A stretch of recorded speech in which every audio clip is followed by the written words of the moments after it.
Hello, Southwestern City Schools K-6 students. I'm Michael Nessler, the principal at Hayes Intermediate School, and I guess today's question is, do you want to send an email? Hey, while you are working from home, you might want to send an email to your teacher, and I wanted to be able to show you today how you could use your Southwestern City Schools Gmail account. The first thing that you are going to want to do is if you have a district device at home, you are going to want to open up that Chromebook and log into it like you normally do. Don't worry, after this, I'll show those of you who are not using a district device how to log in and get to it as well. So you can see here that I have already entered my student ID. Next, you're going to want to enter your password. It's the same password that you do at school.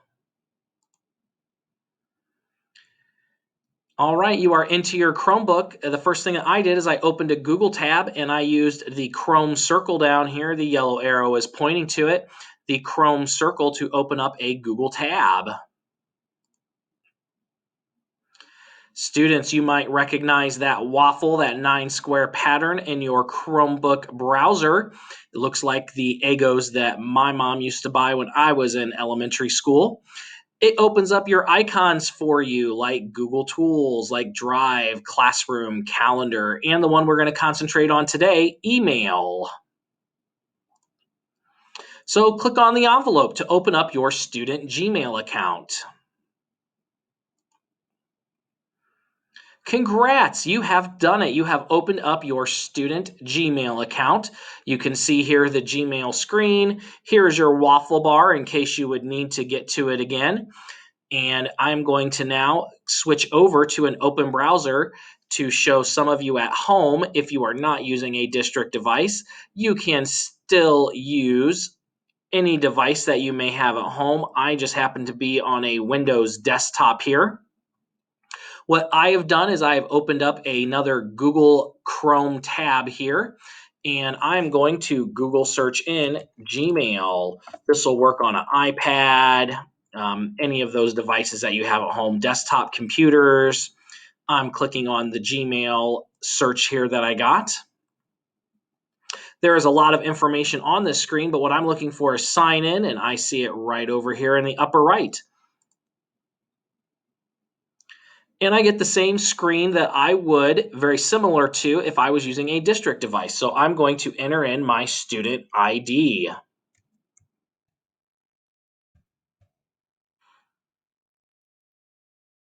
Mr. Nessler has old eyes. He's got to look and make sure he has enough zeros in there. And the next part that you're going to want to make sure you do is put the at swcsd.us.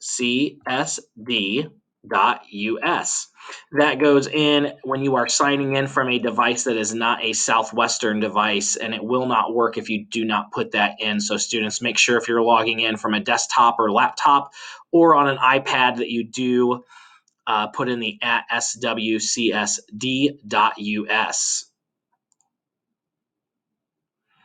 All right, so I've done that correctly, and now it is asking for my password, so I'm going to type in my password.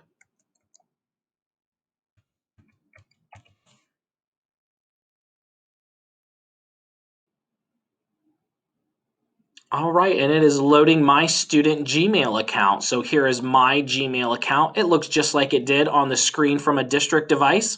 You don't have to use Google Chrome if you're using Safari or a different web browser. It will also work from any of those web browsers. So I need to email my teacher. I have a question about one of the assignments that they posted, maybe in Google Classroom that they sent me. So I'm going to click on Compose. And I know that right up here too, one of the cool things about Gmail, I have, let's say Mrs. Jameson is one of our 5th grade math teachers here at Hayes, and I need to send an email to Mrs. Jameson. So if I start typing in her last name, Jameson. Oh, look, even before I was finished, here came Mrs. Jameson's email address, and it's going to give me 2 options. I always use the one that has their first name dot last name at swcsd.us.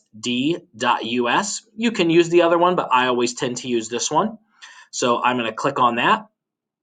And in my subject, I might put in here math question. And in the body, I'm going to be a little more specific. Hi, Mrs. Jameson.